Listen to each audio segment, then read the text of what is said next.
परमेश्वर का धन्यवाद करते हैं आज के सुंदर समय के लिए, जिसने हमें फिर एक बार मौका दिया कि हम आपके रूबरू हो। तो व्यूवर्स, अगर आप चैनल पर नए हो तो सब्सक्राइब करें और बेल आइकन के बटन को दबाना ना भूलना। हर बार की तरह मैं आपके लिए लेकर आया हूँ एक ज़बरदस्त वर्ड ऑफ गॉड का क्लिप जो आप अपने मोबाइल स्क्रीन पर देख रहे हैं। तो चलते हैं वचन की ओर। लेट्स। मैं जिस चीज की बात कर रहा हूं ये पाप और पवित्रताई, ये अलग टॉपिक है। ये पाप और पवित्रताई का टॉपिक नहीं है, ये उसके ऊपर की चीज है। एक व्यक्ति पाप से आजाद हो सकता है, पर साथ साथ ऐसा भी हो सकता है कि ग्लोरियस प्रेजेंस में वो ना रहता हो। एक व्यक्ति नशा छोड़ सकता है, एक व्यक्ति पाप छोड़ सकता है, पर साथ साथ ये भी पॉसिबल है कि परमेश्वर की जो ग्लोरियस प्रेजेंस है, खुदावंद उसके साथ है, वो स्वर्ग जा रहा है, उसमें कोई शक नहीं। लेकिन जो विजिबल प्रेजेंस है, जो दिखने वाली हजूरी है, जो काम करने वाली प्रेजेंस है, हो सकता है उसकी जिंदगी में ना हो। आपका टीवी के सामने आधा घंटा बैठकर कुछ भी ऊट पटांग देखना उस ग्लोरी को खत्म कर सकता है, क्योंकि ये मुश्किल चीज है। इसलिए बहुत कम परसेंटेज है क्रिश्चियनिटी में, बहुत कम परसेंटेज है पास्टर्स में, बहुत कम परसेंटेज है जो इस ग्लोरियस प्रेजेंस को देख पाते हैं। बिना ग्लोरियस प्रेजेंस के भी कई जगह हीलिंग हो जाती है, क्योंकि वो एक वरदान है। लेकिन जब ग्लोरियस प्रेजेंस आपकी लाइफ में उतरती है, वो एक प्रोटेक्ट करने वाली भी होती है, वो लंबा लेके जाने वाली भी होती है, और वो उन मिरेकल्स को परमानेंट रखती है, और लोगों के दिल बदलते हैं जब वो ग्लोरियस प्रेजेंस के नीचे आते हैं। अब जब आप ये देखते हैं कि परमेश्वर की विजिबल ग्लोरी, महिमा आपकी लाइफ पे कैसे उतरेगी, मैंने कहा एक 15 मिनट की फेसबुक सर्च भी उस ग्लोरी को खत्म कर सकती है।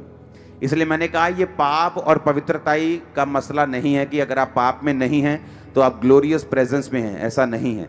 हो सकता है आप पाप में भी ना हों, लेकिन अभी तक आप डिस्ट्रैक्ट हों, अभी तक आप संसारिक अफेयर्स में इतना घुसे हुए हैं कि आप उसकी प्रेजेंस को महसूस नहीं कर पा रहे और वो आप पे उतर नहीं पा रही।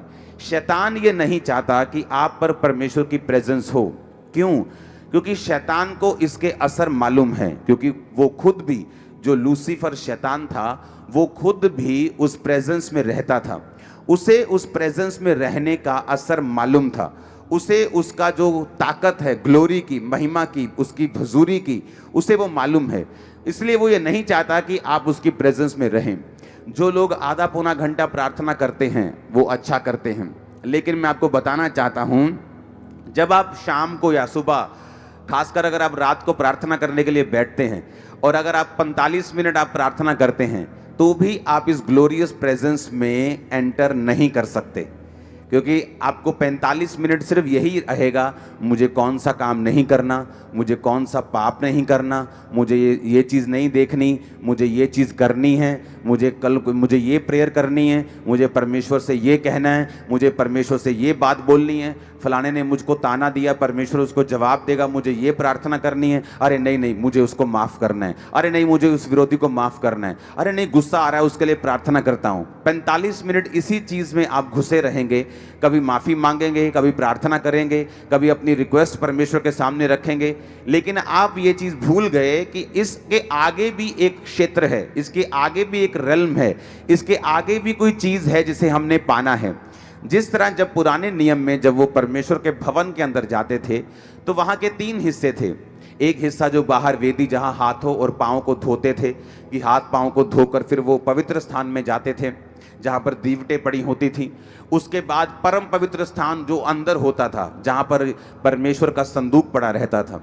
जो बाहर का स्थान है, जो पवित्र स्थान में जाने से पहले, जहाँ पर हाथों और पाँव को धोना, अपने गुनाहों की क्षमा मांगना, प्रभु जी मैनू माफ़ कर दो, प्रभु जी मैं प्रेयर नहीं कर पा रहा, प्रभु जी मेरी प्रेयर नू वधा दिओ, प्रभु जी मैं आ काम करना चाहना, प्रभु जी मैनू इस्तेमाल करो पर मेरी लाइफ च पवित्रता ही नहीं है, परमेश्वर जी तुसी ऐदा करो ऐदा करो। ये सारी चीज़ें सबसे पहला रेल्म है, जो कि भवन के बाहर का, जिसे हम तौबा का क्षेत्र कहते हैं, जहां आप तौबा करते हैं, जहां आप परमेश्वर के सामने जाते हैं, जहां आप अपनी रिक्वेस्ट रखते हैं, आप प्रार्थना रखते हैं। आप किसी सीरियस पाप में भी नहीं हैं, लेकिन फिर भी आप अगले स्थान पे प्रवेश करने के लिए आपको इंतज़ार करना पड़ता है।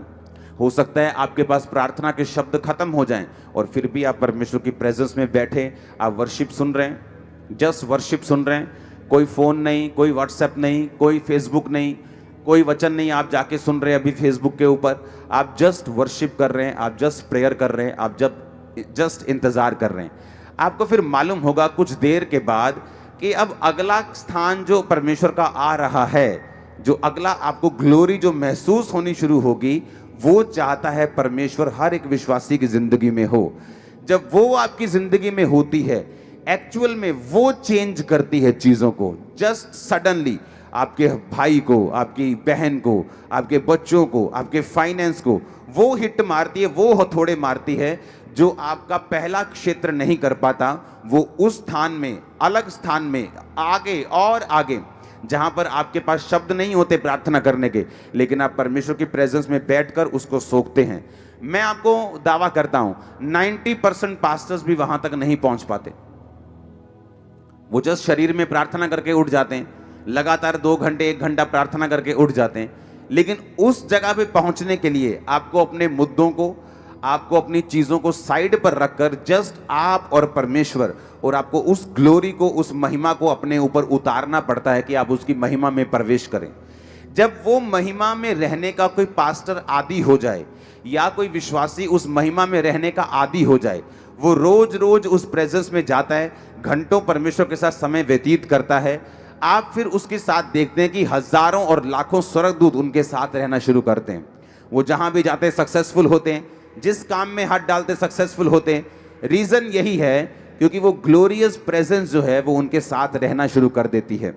इसलिए उसने कहा उठ और प्रकाशमान हो, क्योंकि तेरा प्रकाश आ गया और यहोवा का तेज, ग्लोरी, गॉड्स ग्लोरी जो है वो तेरे ऊपर उदय हुई है। कि खुदा की लाइट, खुदा की रोशनी, खुदा का तेज तेरे ऊपर जो है वो उदय हुआ है। प्रकाशमान हो, उठ प्रकाशमान, शाइन लिखा, अराइज, उठ जा और शाइन कर। तेरे फाइनेंस में, तेरी लाइफ में तू शाइन कर। मैंने बिजनेसमैन की लाइफ के ऊपर ग्लोरी देखी है।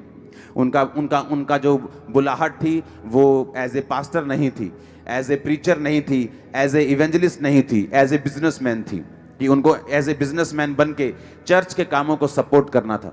अगर हम सभी प्रीच करने लग जाएंगे तो चर्च को बनाएगा कौन? अगर हम सभी पैसा कमाने चले जाएंगे तो प्रीच कौन करेगा? अगर सभी को परमेश्वर बड़ा बिजनेसमैन बना देगा तो सफाई कौन करेगा? हर एक बंदे का एक रोल है, हर एक बंदे की एक बुलाहट है, उसे उस बुलाहट को समझना है और ग्लोरी के नीचे रहना है। अगर मैं प्रेरित हूं, पास्टर हूं, मैं ग्लोरी के नीचे रह के सेवा करूं। आप एक बिजनेसमैन हैं, ग्लोरी के नीचे रह के काम करें। आप एक वॉलंटियर हैं, ग्लोरी के नीचे रह के काम करें। मैं कहता हूं पाप तो दूर की बात है, जस्ट आधा घंटा 1 घंटे की डिस्ट्रैक्ट लाइफ भी इस ग्लोरियस प्रेजेंस को खत्म कर देती है। परमेश्वर का धन्यवाद करते हैं जिसने हमें समय दिया कि हम उसके वचन को सुने उसके दास के मुंह से। तो व्यूअर्स, मुझे उम्मीद है कि ये वाली कलेक्शन भी आपको बेस्ट लगी होगी और आपने अपने आप को बदला होगा। तो व्यूअर्स, इसी तरह मिलते हैं नेक्स्ट वीडियो में। तब तक मैं अपने आप को और आपको परमेश्वर की ग्रेस में छोड़ता हूँ। सबको जय मसीह।